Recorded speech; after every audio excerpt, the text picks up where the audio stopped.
चलिए दोस्तों, तो अगले क्वेश्चन की ओर बढ़ते हैं of non uniform acceleration. Let's see क्या बोला हुआ है। एक पार्टिकल का इंस्टेंटेनियस वेलोसिटी दिया हुआ है। पार्टिकल एक स्ट्रेट लाइन पे मूव करता है, ठीक है। पार्टिकल जो है एक स्ट्रेट लाइन पे मूव करता है। उसका जो इंस्टेंटेनियस वेलोसिटी दिया हुआ है v is equals to 4 plus 4 root t metre पर सेकेंड, राइट। समझ में आया? और ये वाला वेलोसिटी चलता है फॉर फर्स्ट 5 सेकेंड, पहला 5 सेकेंड तक ये चलता है। After that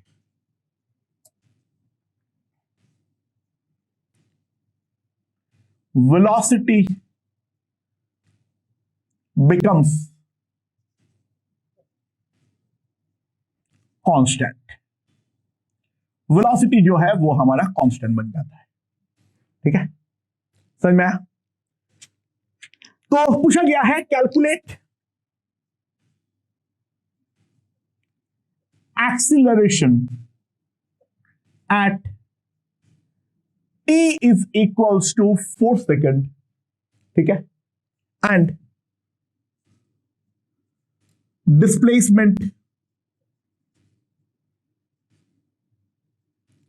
till this instant, right. Okay, तो किस तरीके से आगे प्रोसीड करेंगे? तो दोस्तों ध्यान दो, 5 सेकेंड के बाद क्या हो रहा है उसकी कोई जरूरत हमें पड़ेगी नहीं, क्योंकि हमें जो टाइम चाहिए वो तो t इक्वल्स टू 4 सेकेंड। तो हमारे लिए जो वेलोसिटी का डेफिनेशन है उसमें तो सिंपल सी बात है, हम यूज करेंगे v equals to 4 plus 4 root t metre पर सेकेंड। सो v अगर तुम्हारे पास कितना आ गया है 4 प्लस 4 रूट t मीटर पर सेकेंड, तो हम जानते हैं एक्सीलरेशन जो होगा that is equals to dv by dt। तो अगर मैं इसको डिफरेंशिएट करता हूं तो यहां पर 4 का डिफरेंशिएशन आ जाएगा 0 और रूट टी का डिफरेंशिएशन हाफ और यहां पर आ जाएगा 1 बाय रूट टी। सो इसका जो एक्सीलरेशन आएगा a that is equals to 2 by root t meter per second square. This is the value of acceleration, right? So at t equals to 4 second, at t equals to 4 second, a का जो value आएगा t को 4 put कर दो, that will be simply 1 meter per second square। काफी आसान question है, velocity दिया हुआ है और वेलोसिटी से हम आसानी से डिफरेंशिएट करते हुए एक्सीलरेशन निकाल लेंगे। अगला पूछा है जो इस इंस्टेंट तक डिस्प्लेसमेंट कितना हुआ है वो बताओ। तो वो निकालने के लिए हम क्या करेंगे? Now v is equals to dx by dt, ये तो हम जानते हैं, and dx by dt that is equals to v हमें दे रखा है 4 प्लस 4 रूट टी। सो जो हमारा dx आएगा वो कितना आ जाएगा? That is equals to 4 dt plus 4 root 2 dt, right. So total displacement निकालने के लिए यहां पे 4 तो कांस्टेंट है इंटीग्रेशन के बाहर,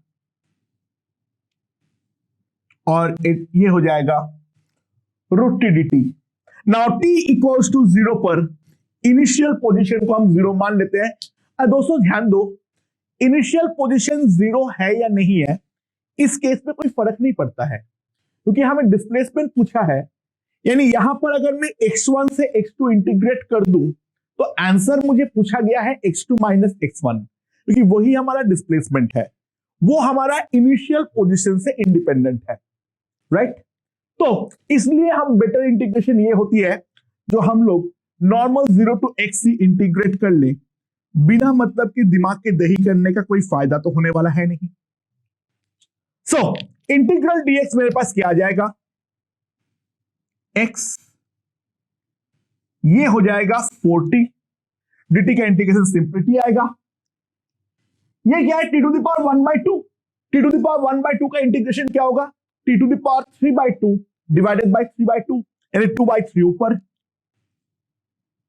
यानी 8/3 into t to the power 3/2।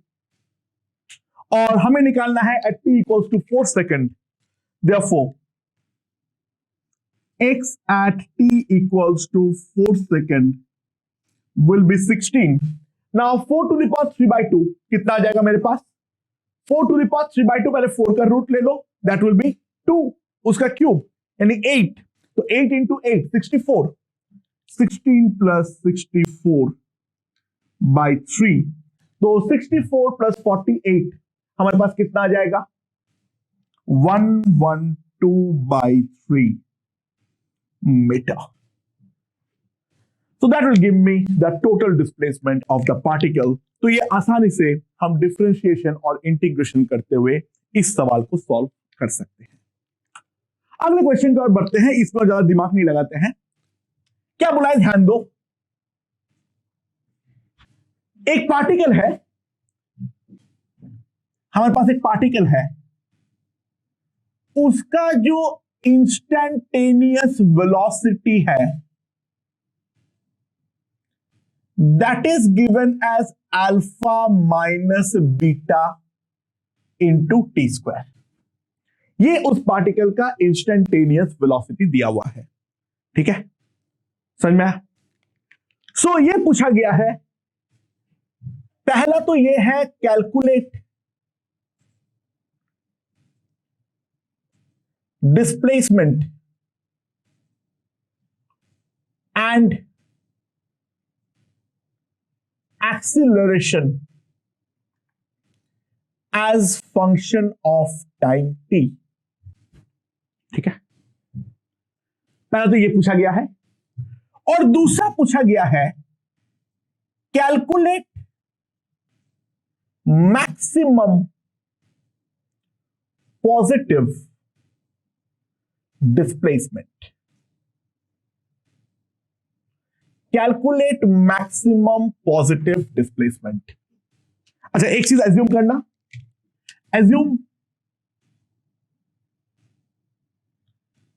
Particle starts at t equals to 0। Particle जो है वो अपना मोशन जो शुरू कर रहा है वो हमारा t इक्वल्स टू 0 पर अपना मोशन को चालू कर रहा है। तो किस तरीके से इस सवाल को अप्रोच करेंगे? अच्छा फर्स्ट पार्ट तो बिल्कुल ब्लाइंड है, वो ये है एक्सीलरेशन a निकालने के लिए बोलेगा that will be simply dv by dt, तो d by dt of alpha minus beta square. ना अल्फा कांस्टेंट है तो उसका डिफरेंशिएशन 0 हो जाएगा, और माइनस बीटा टी स्क्वायर का इंटीग्रेशन आएगा -2 बीटा टी, तो इसका जो एक्सीलरेशन है वो है -2 बीटा टी। तो ध्यान देना t ग्रेटर देन 0 के लिए ये वाला क्वांटिटी हमेशा ही एक नेगेटिव क्वांटिटी है, यानी पार्टिकल जो है वो जब तक इसका वेलोसिटी पॉजिटिव रहेगा तब तक तो हमेशा ही रिटार्डेशन है, that's for sure, right? Okay, displacement कैसे निकालूंगा? नाउ dx बाई dt, ये मेरे पास क्या आ जाएगा, dx बाई dt मेरे पास क्या आ जाएगा, v that is equals to alpha minus beta t square. So dx का वैल्यू क्या आ जाएगी मेरे पास, this is alpha dt minus beta t square dt, ये आ जाएगी। तो ना if I integrate, that is equals to minus alpha dt beta integration t square dt, t equals to 0 पर 0 मान लो, t पर मेरे पास आ जाएगा x, राइट? अच्छा, तो x इक्वल्स टू आ गया अल्फा टी, इसका इंटीग्रेशन आ जाएगा minus beta by 3 into T cube, ये मेरे पास आ जाएगा x as a function of time t। दोस्तों सेकेंड वाले पार्ट पे ध्यान दो, मैक्सिमम पॉजिटिव डिस्प्लेसमेंट। इसके लिए क्या करना है, ध्यान देते हैं, सुनो। अच्छा, v क्या है, alpha minus beta into T square. अरे alpha beta by the way एक चीज दे रखा है, बाय द वे एक चीज दे रखा है, alpha comma beta, they are both positive constants.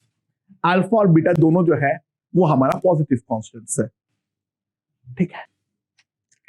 So t equals to 0 पर v कितना है,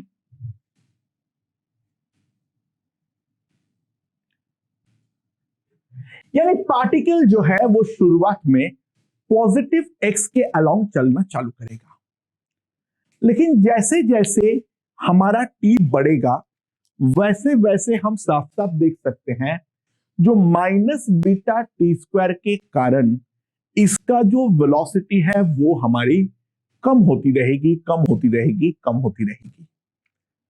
नाउ होते होते होते होते एक पॉइंट आएगा जहां पर v हमारा 0 हो जाएगा। So at t equals to T naught, v अगर हम मान लेते हैं 0, तो alpha minus beta T naught square 0 है,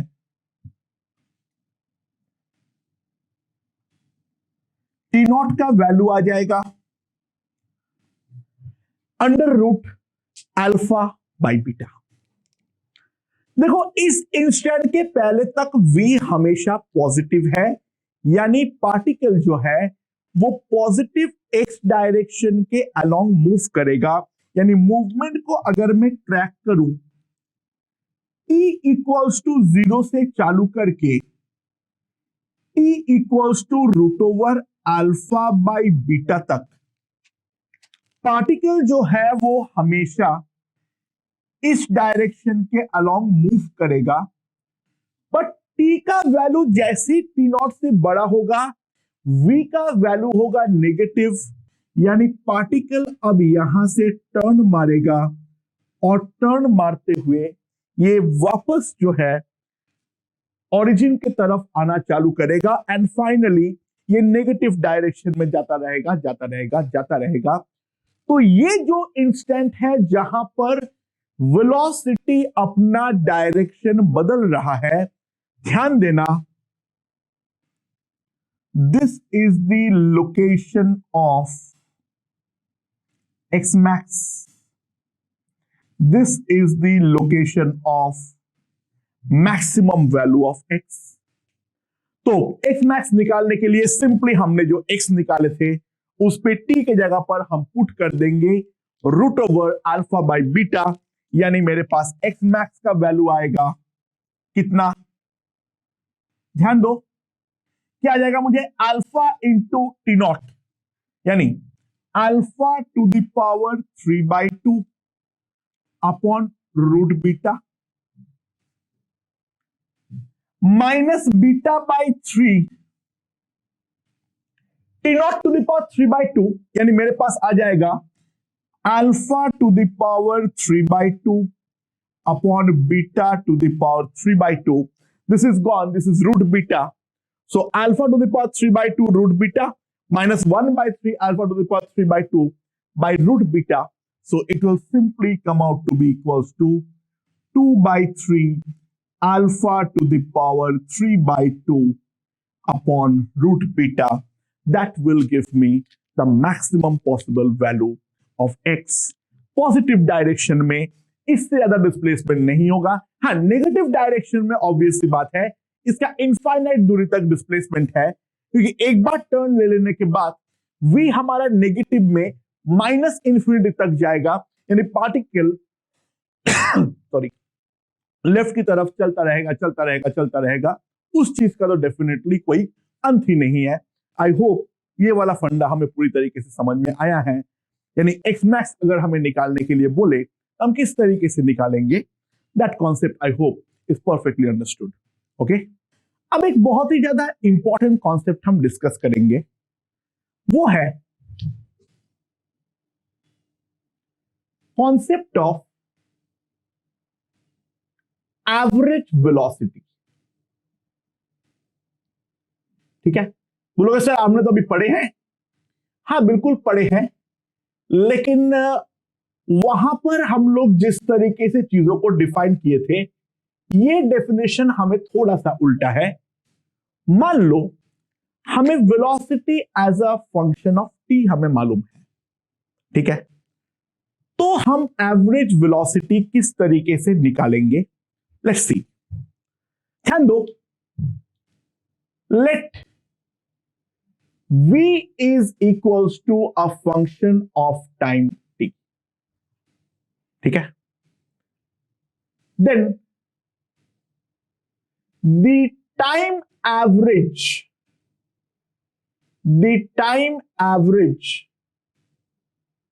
of velocity between t equals to t1 and t equals to t2 is given as, अगर velocity as a function of time हमें मालूम है, then the time average of the velocity between the intervals t equals to t1 to t equals to t2 is given as, हम इसको represent करते हैं ऐसे, that is equals to integral v dt from t1 to t2 divided by t2 minus t1. That's the way average velocity with respect to time is defined. And by the way ध्यान दो, ये हमारा main definition से same ही है। Integral v dt from t1 to t2 is nothing but the net displacement and t2 minus t1 is nothing but the net time। तो उन दोनों को अगर मैं डिवाइड करूंगा तो net displacement upon net time हमें डेफिनेटली एवरेज वेलोसिटी देने वाली है। ठीक है, so start with very simple, let v is equals to u plus at, calculate v average between t equals to 0 second to t equals to t naught, 0 second से t naught time तक जो हमारा average velocity होगी उस चीज की value हमें निकालनी है। ठीक है, सो दोस्तों integral v dt from 0 to t naught कितना होने वाला है, u plus at dt from 0 to t naught, and this is equals to u into dt from 0 to t naught plus a into integral t dt from 0 to t naught। so इसका जो value आ जाएगी वो कितनी हो जाएगी, this will be equals to u t naught plus half a t naught square। ये मेरे पास आ जाएगा इंटीग्रल v dt का value, and t2 minus t1 is nothing but t naught। so simple सी बात है, v average will be simply equals to u t naught plus half a t naught square by t naught, this is equals to u plus half a t naught, right? समझ में आया? And this can be written as nothing but u plus v by to.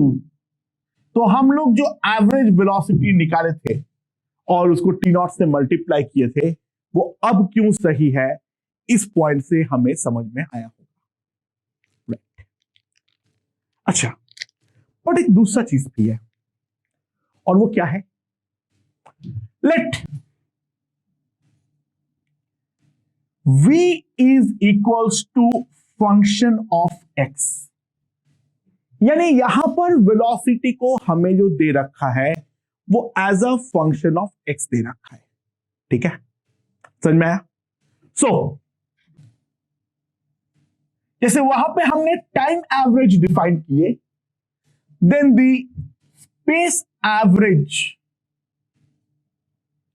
then the space average of velocity between x equals to x1 to x equals to x2 is given as space average. हम कैसे define करेंगे? जैसे हम लोगों ने time average define किए थे, exactly similarly हम लोग स्पेस एवरेज डिफाइन करेंगे, and space average is defined as integral fx dx from x1 to x2 divided by x2 minus x1. So this is the space average of the velocity. तो velocity का जब हम average velocity बोलते हैं तो दो possible cases बनता है, एक होता है टाइम एवरेज और दूसरा होता है डिस्प्लेसमेंट एवरेज। उन दोनों में कब कौन सा डेफिनेशन इस्तेमाल करना है, क्या पूछा है, उस चीज के ऊपर हमें ध्यान रखनी पड़ेगी। टाइम एवरेज और डिस्प्लेसमेंट एवरेज सेम आए वो बिल्कुल भी जरूरी नहीं है, वो हम अगले एग्जाम्पल के थ्रू देखने वाले हैं। ओके दोस्तों, सो नाउ लेट्स सी क्या है। एकदम आसान क्वेश्चन से चालू करते हैं।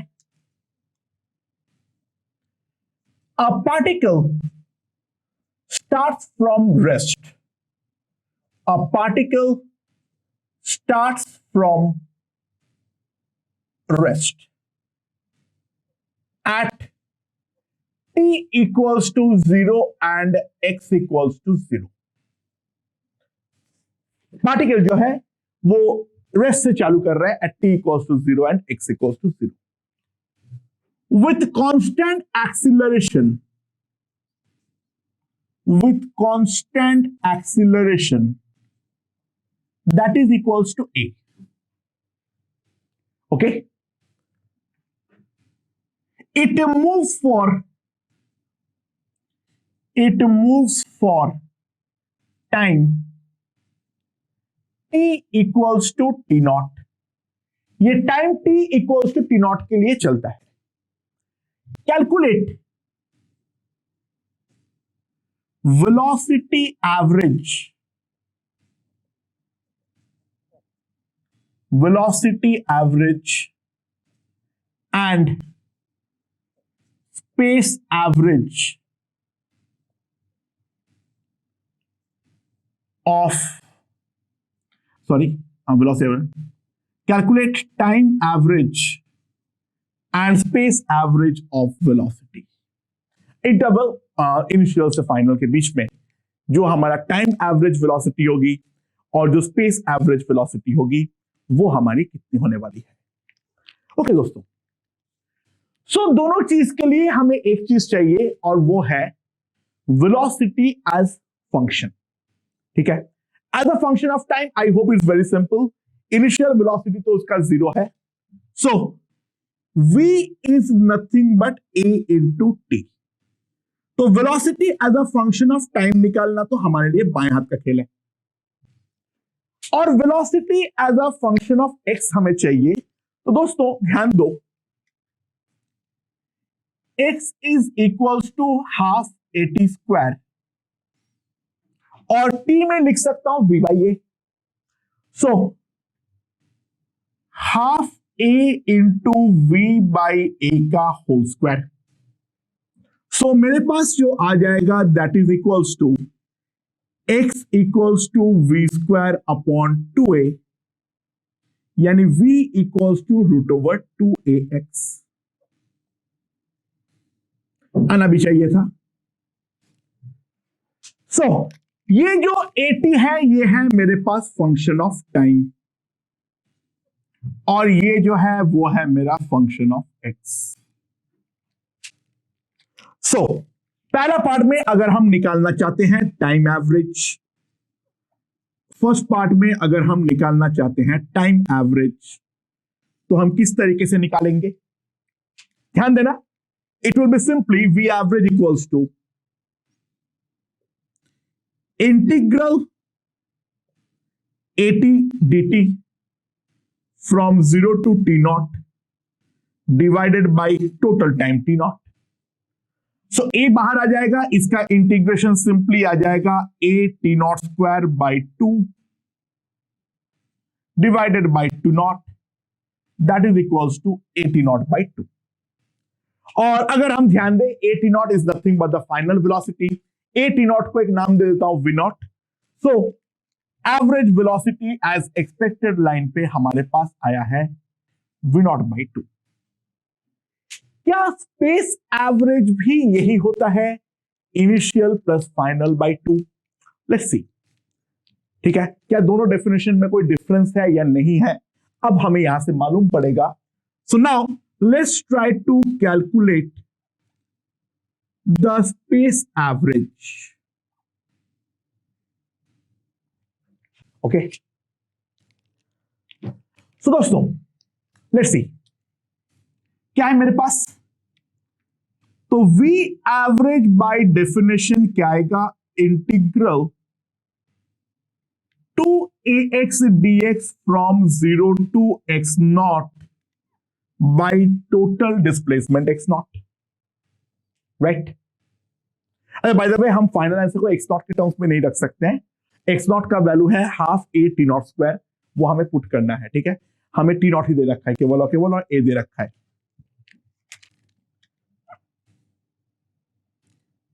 तो root over 2a by x0 integration के बाहर we have root over x into dx from 0 to x0, right.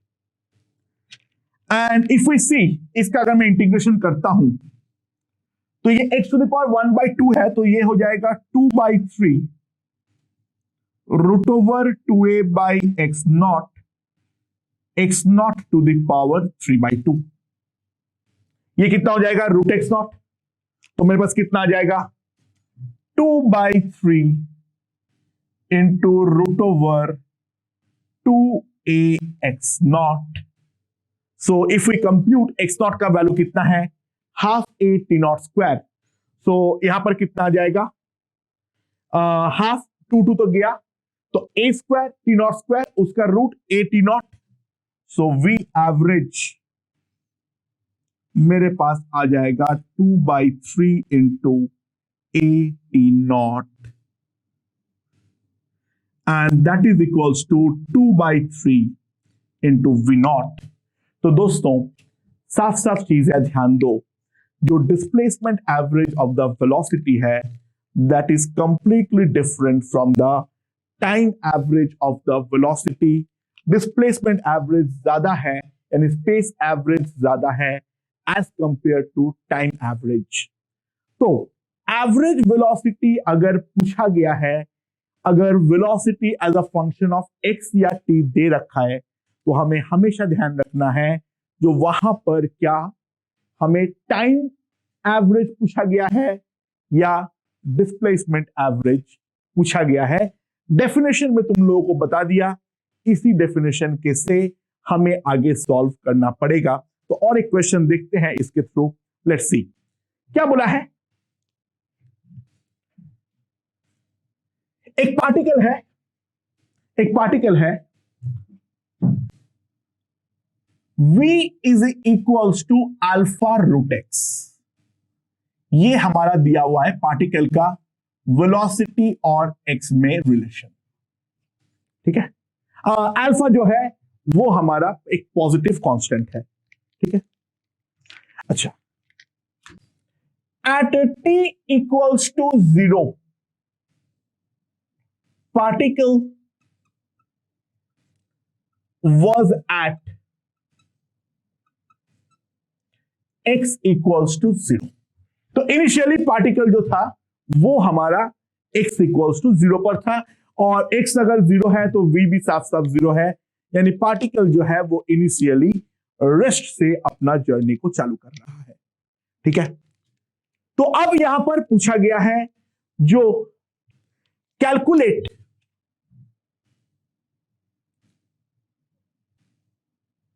v average with respect to time, calculate v average with respect to time।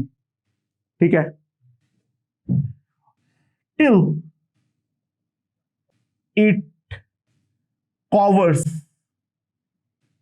a displacement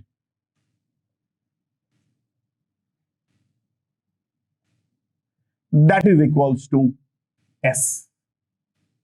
एक काम करो, थोड़ा सा change करते हैं, इसको अल्फा एक्स ले लो। ठीक है, इसको सिंपली अल्फा एक्स ले लो v को। ठीक है, तो हाउ टू प्रोसीड। देखो, सबसे पहले यहां पर टाइम एवरेज के बारे में बातचीत चल रही है।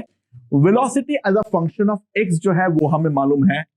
मेरे ख्याल से एक्स लेने पर दिक्कत आ जाएगी, so X can not be done actually.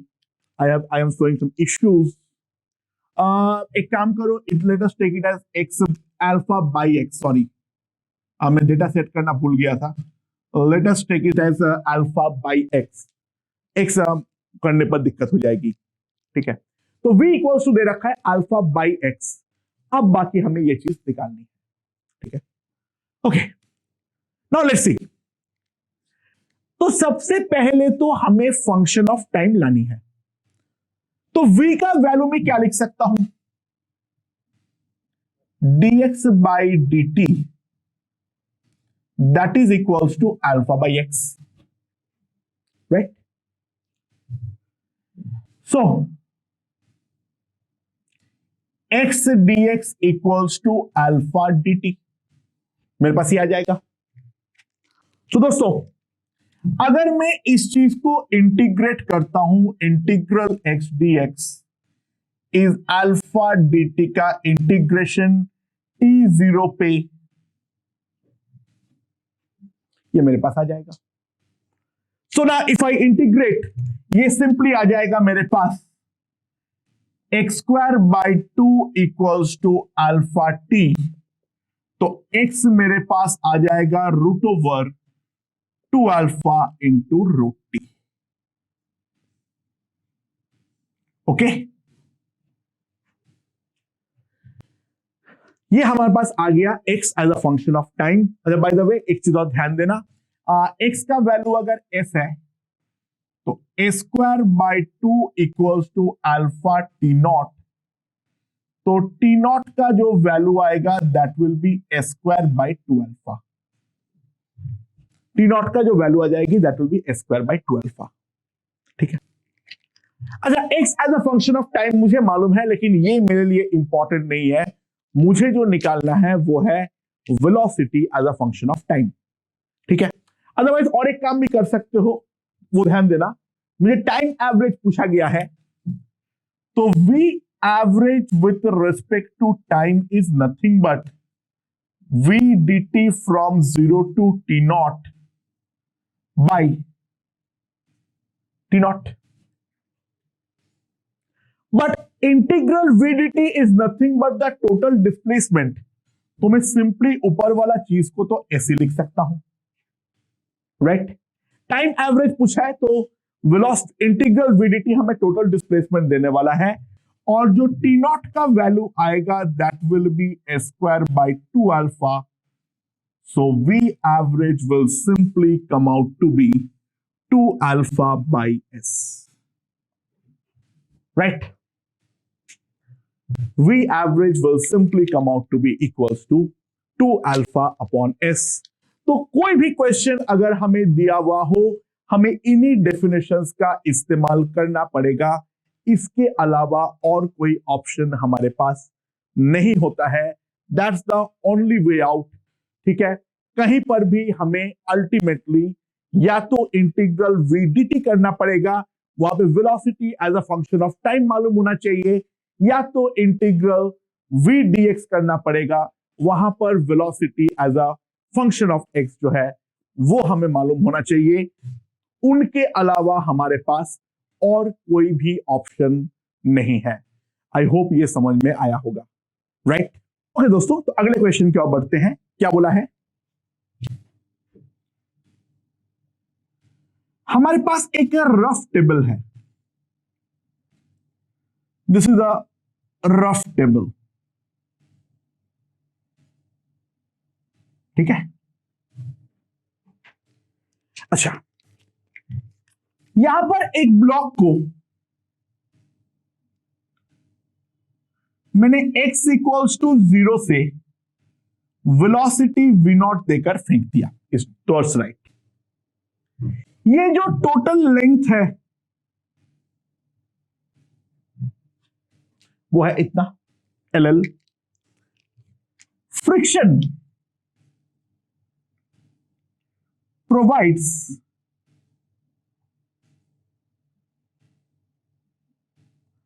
a retardation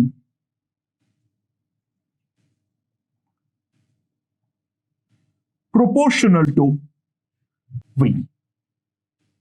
ठीक है, यानी बेसिकली क्या दिया हुआ है? A is equals to minus K। Minus क्यों? क्योंकि रिटार्डेशन है। K is greater than 0। K जो है वो हमारा एक पॉजिटिव कांस्टेंट है। तो सवाल ये है, जो calculate the time when it leaves the table. Calculate the time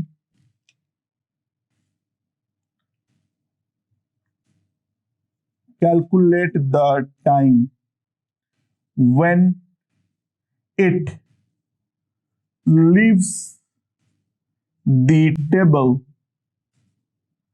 and velocity at that instant। उस इंस्टेंट पे जब ये टेबल को छोड़ रहा है, उस टाइम पर इसका वेलोसिटी कितना होगा। अच्छा, ऑब्वियस सी बात है, रिटार्डेशन होने के कारण इसका वेलोसिटी जो है वो हमारा डेफिनेटली कम होता रहेगा। और ये हमारा कम होता रहेगा तो ऑब्वियस सी बात है इसका जो रिटार्डेशन होगा उसका भी वैल्यू जो है वो भी कांस्टेंट नहीं होगा, and that will also decrease. Retardation starting में मैक्सिमम होगा, बट जैसे जैसे स्पीड हमारा कम होगा वैसे वैसे रिटार्डेशन का मैग्नीट्यूड जो है वो भी हमारा अपने आप कम होता रहेगा। अरे दोस्तों, यहां पर एक बात ध्यान दो, दो बातें साथ में सामने हैं। मुझे टाइम निकालनी है, लेकिन जो टेबल के बारे में डेटा दिया हुआ है उसमें हमें दिया हुआ है टेबल का लेंथ। यानी ऑब्वियस सी बात है, मुझे टी के लिमिट के बारे में डायरेक्टली कोई आइडिया नहीं है। मुझे जो आइडिया है वो है किसके लिमिट के बारे में? हमें एक्स के लिमिट के बारे में आइडिया मालूम है।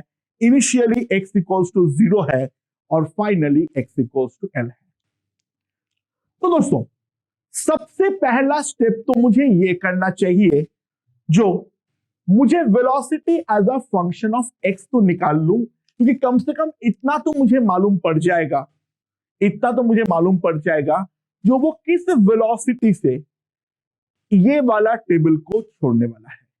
पहले ये तो कम से कम हमें मालूम पड़ जाएगा। तो पहला स्टेप में तो ये काम हम करते हैं। Let's see, A that is equals to minus kV, right? और A को हम लिख सकते हैं V dV by dx। अच्छा, ऑलरेडी एक बार माइनस लगा दिए हो तो फिर अब वापस माइनस मत लगाओ, ठीक है।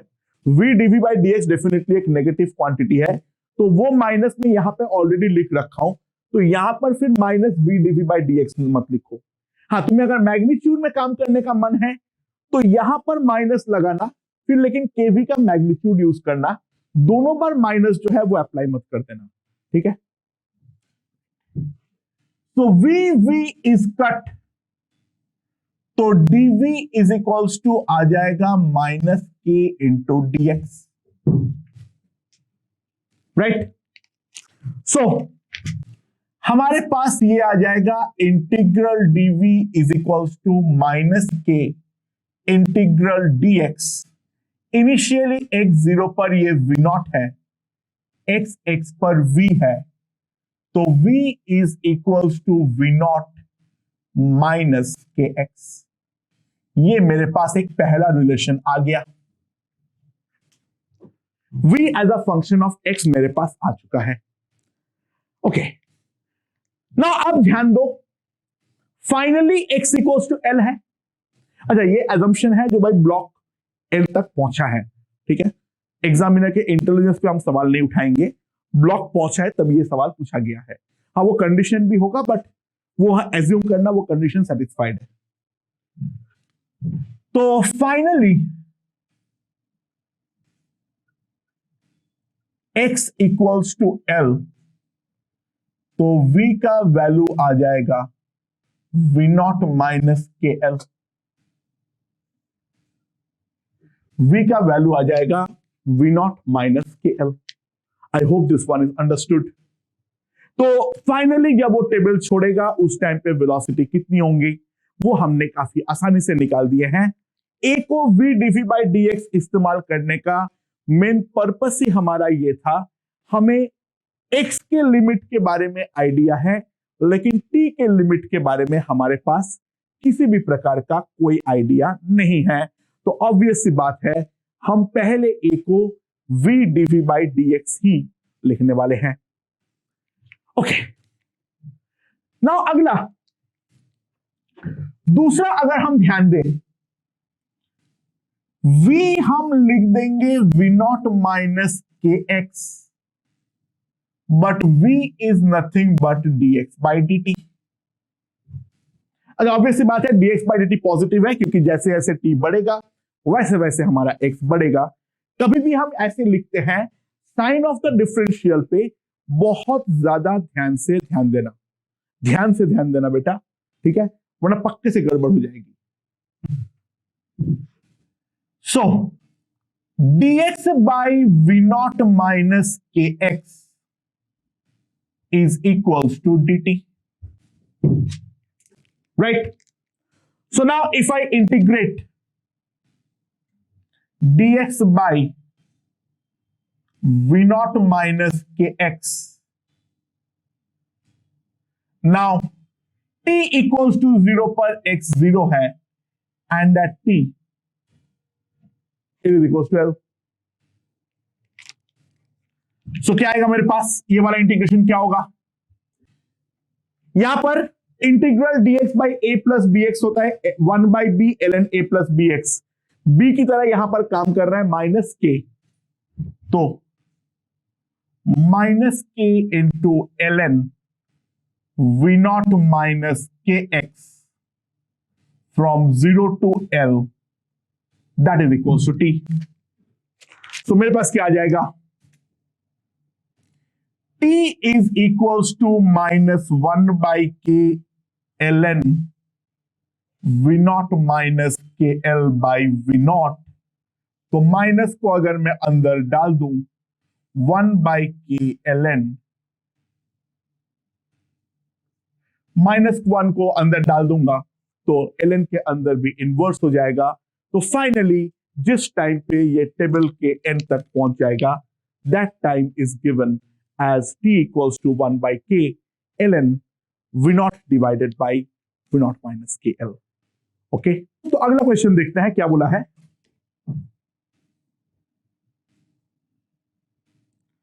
हमारे पास एक ब्लॉक है, ठीक है, एक ब्लॉक के ऊपर एक कोन आके गिर रहा है,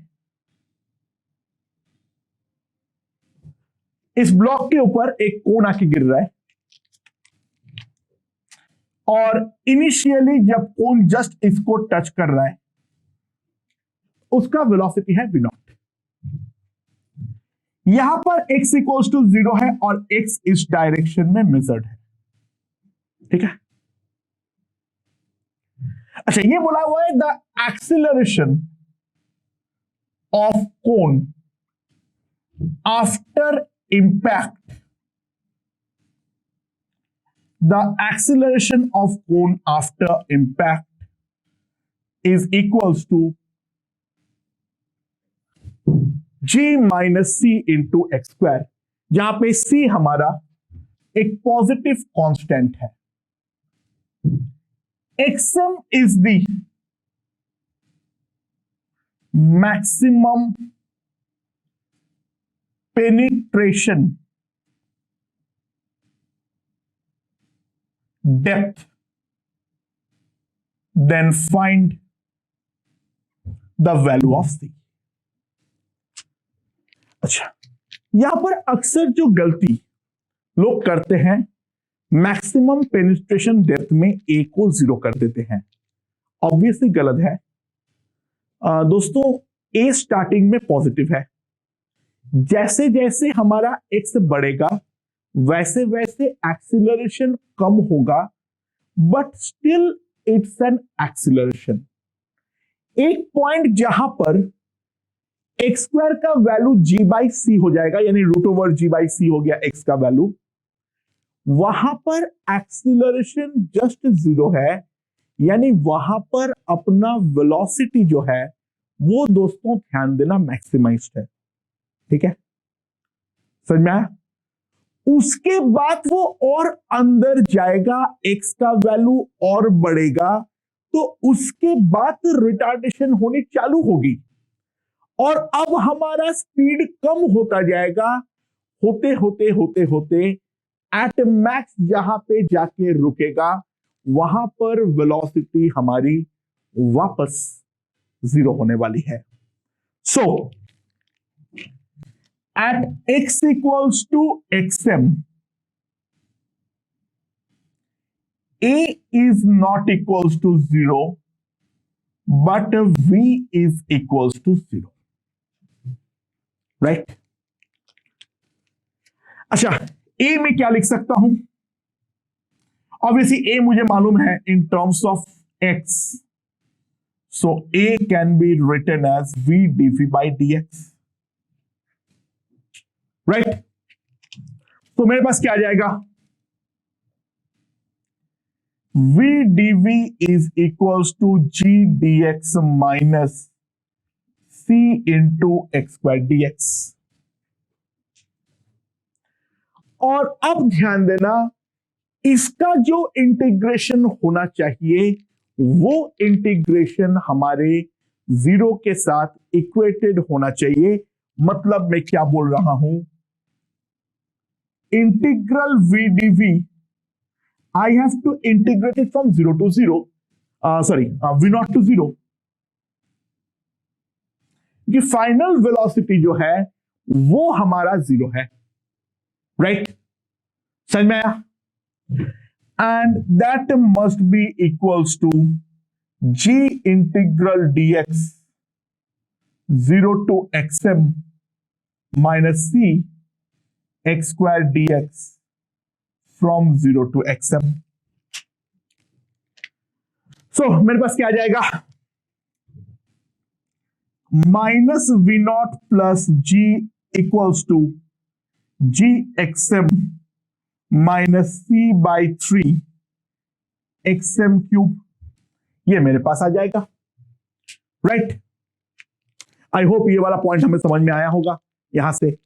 एंड नाउ इस चीज को अगर मैं इंटीग्रेट करता, सॉरी मैं गलती किया हूं, it is v naught square by 2, I am extremely sorry, ठीक है, खैर। तो मेरे पास क्या आ जाएगा, c by 3 into x m cube is equals to 2g x m plus v naught square by 2, मेरे पास ये आ जाएगा। एंड नाउ सिंपली सी का वैल्यू जो आ जाएगी that will B 6gxm plus 3v0 square by 2 into x m cube. तो क्वेश्चन काफी ज्यादा आसान था, क्वेश्चन काफी ज्यादा आसान था, इसमें कोई बाकी दिक्कत नहीं है। मेन गलती बस ये मत कर देना जो मैक्सिमम पेनिट्रेशन का मतलब उस पॉइंट का एक्सीलरेशन 0 नहीं, मैक्सिमम पेनिट्रेशन होने का मतलब है उस पॉइंट का वेलोसिटी जो है that has to be equated to 0, right. I hope ये वाला कॉन्सेप्ट समझ में आया है। और एक दो एग्जांपल देख लेते हैं, बाकी मोटे मोटे तौर पे ये चैप्टर जो है वो हमारा खत्म हो चुका है। अब हम ग्राफ की ओर बढ़ने वाले हैं। एक दो एग्जांपल पहले थोड़ा क्विकली देख लेते हैं, राइट।